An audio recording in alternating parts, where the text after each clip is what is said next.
હડિયા કમજોર થઈ જવી, વારે વારે બીમાર પડી જવું, ઇમ્યુન સિસ્ટમ લો થઈ જવી, શરીરમાં ક્યાંક ઘાવ વાગ્યો હોય તો જલ્દીથી રૂજ ના આવવી, ડિપ્રેશનમાં વયું જવું, ઊંઘ ના આવવી. શેના છે આ બધા લક્ષણો? આ છે વિટામિન ડી ની ડેફિશિયન્સી. જો તમારા બોડીની અંદર વિટામિન ડી ની ડેફિશિયન્સી હોય, તમારી બોડીની અંદર સર્જાઈ શકે છે આ સમસ્યાઓ. Hello guys, stay active, stay positive and of course stay tune with my channel. I am Mansi Khakhar. Heartly welcome you all to my YouTube channel. મારું કામ છે પૂરતા પ્રમાણમાં સાચી અને સચોટ માહિતી આપવી, જેનાથી મારા યુટ્યુબ ફેમિલી મેમ્બર્સ છે એ એક નેચરલી હેલ્ધી અને રોગોથી મુક્ત એવી લાઈફ જીવી શકે, એ પણ ખૂબ જ સરળતાથી. જરૂરથી જોજો પૂરો વિડીયો, જેનાથી વહેલા તે પહેલા જો તમારી બોડીની અંદર વિટામિન ડી ની ઉણપ હોય કે લક્ષણો તમને કોઈ જણાતા હોય, આપણી એવી બિઝી લાઈફસ્ટાઈલને કારણે આપણી પાસે સમય જ નથી કે આપણે જોઈ શકીએ કે આપણી બોડીની અંદર કોઈ કમી છે. વિડીયોના માધ્યમથી તમને પૂરી માહિતી મળી રહેશે કે શું છે વિટામિન ડી, જો એની ઉણપ સર્જાય તો બોડી કેવી રીતના રિએક્ટ કરે છે અને વિટામિન ડી ની ડેફિશિયન્સીને દૂર કરવા કેવા પગલાં લેવા જોઈએ. સો સ્ટે ટ્યુન. ઇન્ડિયાની અંદર 76% લોકોની અંદર હોય છે વિટામિન ડી ની ડેફિશિયન્સી. રિસેન્ટલી જ એક રિસર્ચ થયું હતું જેમાં માહિતી બહાર આવી હતી.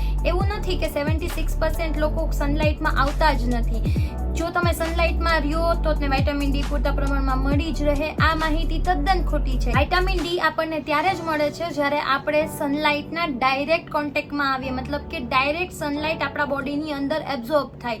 પરંતુ આપણી આજની બિઝી લાઈફસ્ટાઈલને કારણે આપણી પાસે એવો સમય જ નથી કે આપણે સનલાઇટમાં રહીએ, તડકાની નીચે ઊભા રહીએ. આપણે એવો આપણો કિંમતી ટાઈમ આપણે બગાડી શકતા નથી આપણી પોતાની બોડી માટે, જે એના કરતાં પણ વધારે કિંમતી છે. સવારનો 8 થી 11 નો સૌથી શ્રેષ્ઠ ટાઈમ હોય છે સનલાઇટ લેવા માટેનો. ઈ સમય દરમિયાન જો તમે સનલાઇટ લઈ શકો તો તમારા બોડીની અંદર ક્યારેય પણ વિટામિન ડી ની કોઈ પણ કમી સર્જાતી નથી. પરંતુ સનલાઇટ આપણી બોડીની અંદર ડાયરેક્ટ જવી જોઈએ. જો તમે સ્કાર્ફ પહેર્યો હશે, જો તમે કોઈ પણ રીતના તમારી બોડીને કવર કર્યું હશે, જો તમે ફૂલ સ્લીવના ક્લોથ્સ પહેર્યા હશે, તો ડાયરેક્ટ સનલાઇટ તમારી બોડીને નહીં મળી શકે. મતલબ કે તમારી સ્કિન જે છે એ પ્રોપર સનલાઇટને એબ્ઝોર્બ નહીં કરી શકે. તો એટલો ટાઈમ પણ તડકામાં વિતાવશો તો પણ ડાયરેક્ટ સનલાઇટ તમે નહીં લ્યો તો તમારી body vitamin D proper absorb નહીં કરી શકે. નેક્સ્ટ વિડીયોમાં હું જણાવીશ વિટામિન ડી ના બીજા એવા કયા કયા સોર્સિસ છે જેનાથી આપણે વિટામિન ડી મેળવી શકીએ. આઈ હોપ કે તમને આ વિડીયો ગમ્યો હોય, મહત્વપૂર્ણ માહિતી તમને મળી હોય. If you did then do like, share and subscribe. તમારા ફેમિલી મેમ્બર સાથે શેર કરો, ફ્રેન્ડ સાથે શેર કરો.